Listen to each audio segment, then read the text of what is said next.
So this week, most people are probably finishing up their Labor Day weekend holiday celebration. The kids are actually going back to school, and it seems appropriate now to discuss the dumbing down of our education system. And this is essentially ensuring that the next generation knows far less than the generation before. And of course, the fact that our political leaders, they want to pretend that there's just nothing to see here. Now, as a father of four myself, with many teachers in my extended family and a former school board member, I was on the school board for 5 years, I have to tell you that what is happening now in public education today, it should be a crime, but unfortunately it is just another day at the office for the education bureaucrats who are managing this kind of total decline of public education in America today. And we're actually living in an avalanche of bad news when it comes to the approach our nation has taken towards public education. And just like the individual snowflake doesn't want to blame itself for the avalanche, you're not going to see anyone blame themselves for the failures so self-evident all around us. Now, there are clearly some solutions and actions that you can take to positively impact the situation. And we'll discuss those today kind of towards the end of this video. But first we have to deal with just this elephant in the room, which is the stubborn denial that anything is wrong. I mean, denial, of course, is often identified as the first step towards recovery, grief, or acceptance. Kind of depends on how you look at it. But for those still in denial about this fact, let's just review the obvious and well-documented problems that we really do face today. So before we do that, I want to remind my viewers to subscribe to my channel. You can actually like this video and then share it widely with others. Also, if you think that I've missed something, please feel free to add your comments below. I usually respond pretty quickly, and I enjoy it when people disagree with me. You can learn more about me, my efforts to make an impact in Washington State, and other random details about what we do at We the Governed in the video description link down below. So now, back to the failures of public education. Now, there have been many headlines recently about the collapsing satisfaction levels with public education today. This year, according to the Gallup poll, which is based on a poll they've been conducting for 24 years now, they generally tell us that US adult satisfaction with public education in general is down to 36%. That's actually tied at the lowest level that it's been in 24 years. Now, interestingly, it was at the same level back in 2000. So there are many reasons why people are dissatisfied with public education. And I also tend to believe that we should never be satisfied with public education anyway, because there should always be an effort to improve it. However, one of the key driving facts that is certainly crashing the satisfaction level with public education right now is just this complete dumbing down of the education system in America. Now, this has been a common complaint for decades now, and there have been frequent movements to stop the decline or change it, but over the past few years, this dumbing down collapse trend has really kind of entered a kind of free fall phase. And it's really worth discussing because, and I'm not sure that most parents right now really are fully aware of it and just how bad it really has become. So this is more than just the usual kind of generational argument that sort of sounds like, hey, kids these days, they just don't get it. Because listen, that's actually been a very common generational complaint, expressed pretty much in every human culture over every time period, that the current generation is always spoiled, lazy, ill-mannered, disrespectful, or something along those lines. And there's actually a quote from Aristotle from the 4th century BC in Rhetoric, Part 12, where he said, and I quote, "Young people are high-minded because they have not yet been humbled by life, nor have they experienced the force of circumstances. They think they know everything and are always quite sure about it." End quote. Okay, so my discussion about public education in this video is not intended as some type of generational complaint that kids today are fat, lazy, and dumb. I actually don't believe that. I am very narrowly tailoring this discussion about the dumbing down of education really to the actual public education system that we have in place today, and the active and aggressive efforts to just dumb the whole thing down for political and self-serving reasons. Now, I live in Washington State, and I'll focus on my state, but I don't care which state in America you call home. The same thing is probably happening there, wherever you live, as much as you may wish to deny it. Sure, some states are worse and others are marginally better, but that comparison has really become a debate about which system will crater first and hardest, more than any radical trend lines of educational quality heading in a different direction. So we don't even need to get into the cultural rot and the absurd manipulation of the education system to introduce kind of the exotic and harmful adult agendas into the mix.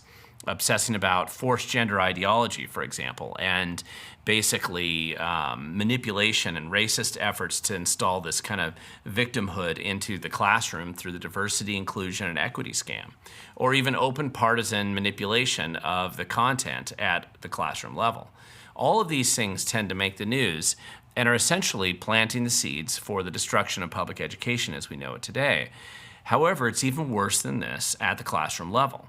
And by the way, technically, every state controls their own education system. And I say technically because we do have a federal Department of Education that educates nobody. But it does help spread billions of dollars around the country in an effort to inject political agendas, tasteless food programs, and whatever trendy scheme appears most likely to produce grants and justify the existence of the bureaucrats who are basically warming the seats at this useless agency at that big building. Now, the average school district probably doesn't get much more than 8 or 9% of their educational budget from the feds, but that cash infusion, that kind of addiction, serves as a handy way to bribe, influence, or control a local school district in often really stupid and absurd ways. Now, here's just one example from my personal experience as a former school board member. In our rural school district, we were able to provide school lunches for a much lower cost to the community than what the feds wanted us to charge. In fact, at one point, the feds threatened to withhold funding from our school because we were charging too little for our lunches. And by the way, we broke even or made a slight profit with the prices that we were charging. And we didn't need or want to increase the prices that we were charging our families who paid for school lunches. So we told the feds that we didn't want to raise our prices. And the feds told us that we must raise our prices or they would pull the majority of the funding for our free and reduced lunch program, which was in the hundreds of thousands of dollars at the time. And that actually would be a pretty big hit to our budget. And they told us that we had to show price movement towards the recommended prices that they wanted us to charge our families, which was actually twice the level that we were charging, maybe even more. And I made the suggestion that, okay, then we'll raise the price by 1 penny, and we'll do so each year, showing movement. But the feds told us that was not enough. We had to actually raise our prices by a nickel. And as a school board, we wasted hours on this dumb issue basically spread over about a year or two. And that's one thing I remember, just a classic example of a waste of time. But again, in theory, where the feds are not directly meddling, the state actually controls everything. In my state of Washington, this is clearly outlined in the state constitution. In fact, it may be the only part of the Washington state constitution that our Democratic Party and the state Democrat-run Supreme Court really they still pay attention to at this point in time. We have an elected superintendent of public instruction, and currently this elected superintendent is former Democrat state legislator Chris Reichtel. Now, under his watch, probably nobody has done more to trash the public educational standards of Washington state.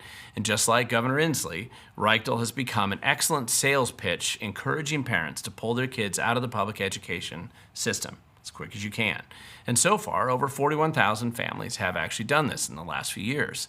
So, in fact, I actually believe that whatever formal homeschool programs that exist today in the state, they should jointly recognize Governor Jay Inslee and Chris Reichtel with some type of an award for doing so much to trash the reputation of the public education school system so quickly and convincing so many parents to homeschool or private school their kids.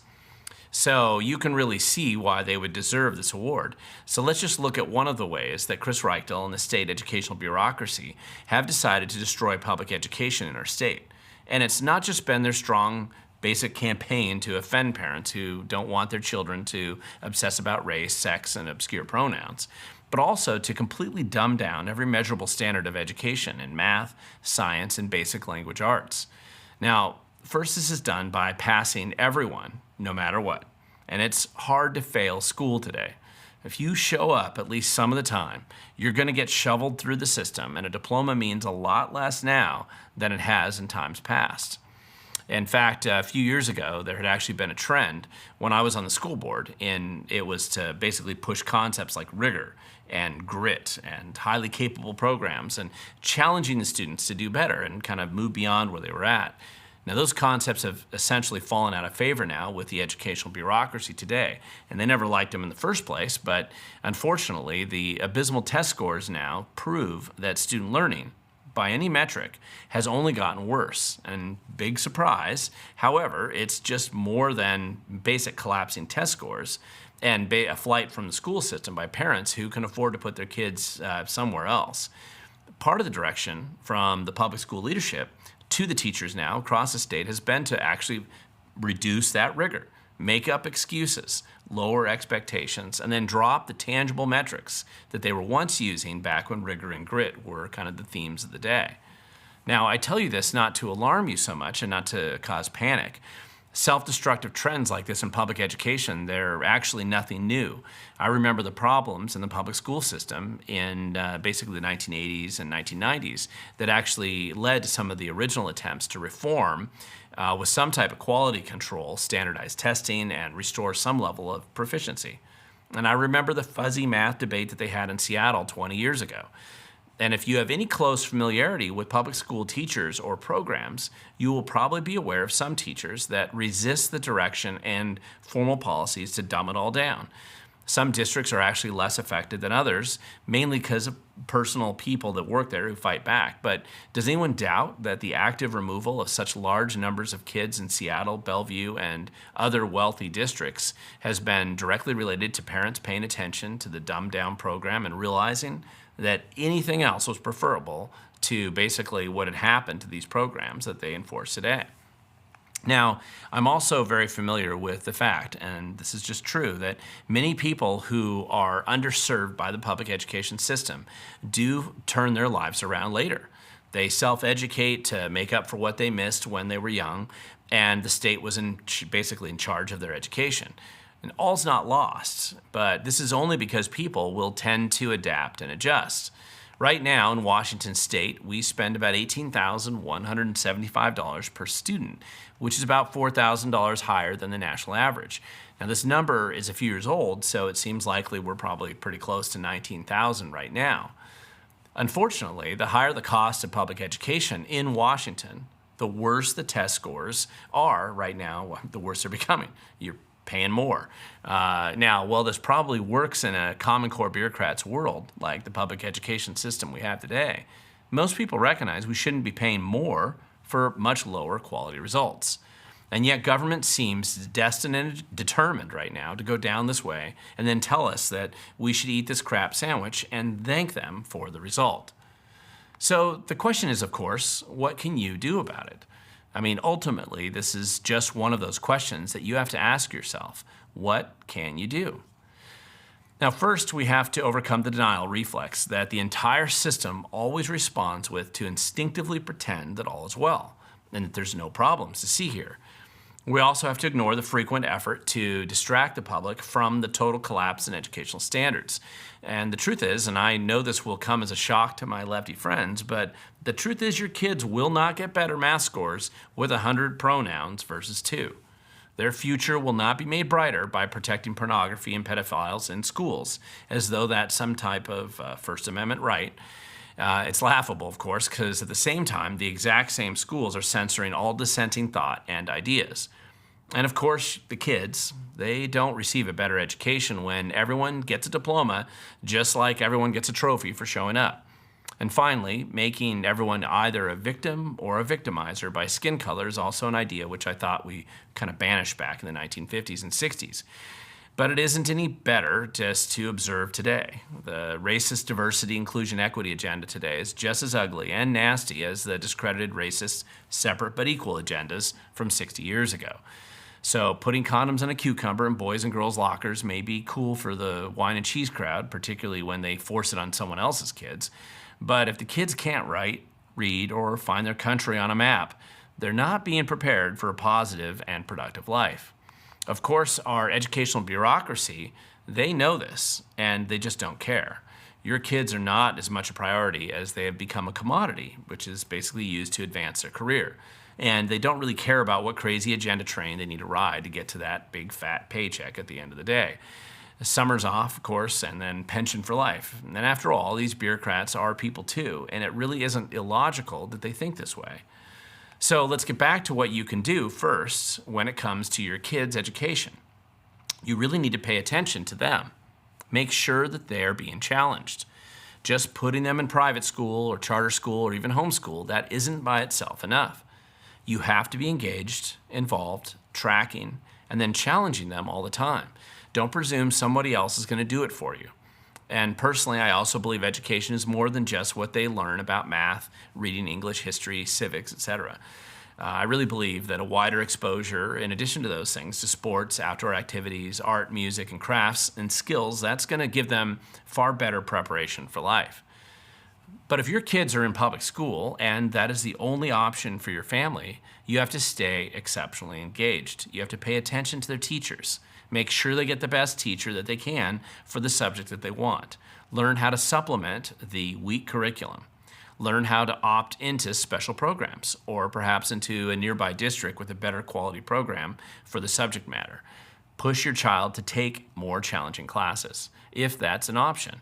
And if your kid is in high school, consider running START for more rigor and getting them into community college classes early, especially for math and science in particular.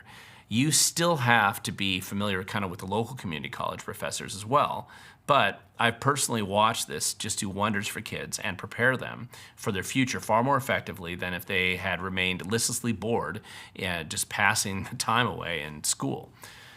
However, while making sure that your children navigate the drama of a collapsing public education system, we still need to get control over the failing apparatus that we currently have in place for public education. So listen, your kids may be great, but we don't do our community much good if our neighbors' kids are essentially abandoned to the disaster. You're paying for it regardless, and your future isn't improved if your neighbors' kids basically come out of the system illiterate. Better policies, of course, like having the education money follow the child, for example, are good ideas that are becoming more practical today to manage than ever before. We should continue to strive for that type of educational reform. I actually think eliminating the entirely wasteful and actively harmful federal bureaucracy that educates no child but seems determined to waste resources, that's a good idea. Creating more transparency, for example, for local families and community members with the actual curriculum as it's given to their kids locally. And this recent trend of destroying highly capable programs should be exposed for the dumbing down that it actually is. Rigor should be increased, not eliminated. Teaching grit is actually a good thing for kids today, and enforcing reasonable discipline in schools will improve safety and improve learning at the same time. I actually believe that some type of community rating system for the local schools would be beneficial as well. Now, there's plenty of other policies that can be implemented, eliminated, streamlined, maybe to produce better results. There's no utopia, but they all will be opposed right now by the teachers union. Just even today, I saw some teachers on strike in Clark County. I mean, they're not doing your kids any favors. So this organization just seems determined to dumb the entire system down as much as possible, and they only care about their cut of teachers' salaries that they can funnel then into their portion of the political gravy train. And in the end, we have to recognize that the special interests who have kind of co-opted the educational world, they're just as parasitical in what we've observed in the homeless industrial complex or the enviro scams and the general promotion of just big cash piles for low quality or even harmful outcomes. This is just how bloated and expanding bureaucracies work. We have to engage, though. It isn't easy, and it isn't as quick as we want either, but it is worth the fight. And like most things, it starts locally, and it starts with you, and it starts with me and our families, of course. We really can't expect anything to get better just on its own, and usually that just isn't how things work. So just to kind of give you an idea and just to wrap it up, I really think it's important to remember that you don't have to let your kids become victims of the system. Pay attention and be involved in making sure that their education is solid, that it's effective, and that it's useful, because ultimately they are your most precious resource. Number two, you have to engage locally on the school board with other families near you, and you have to learn everything that you can. It is way easier to fix a disaster if you better understand the scope of the problem right now. Number three, I would say don't assume that somebody else is coming to save you. They're not. We have to take control of our own destiny ourselves. Because, as I've said many times before, as always, the future belongs to those who show up.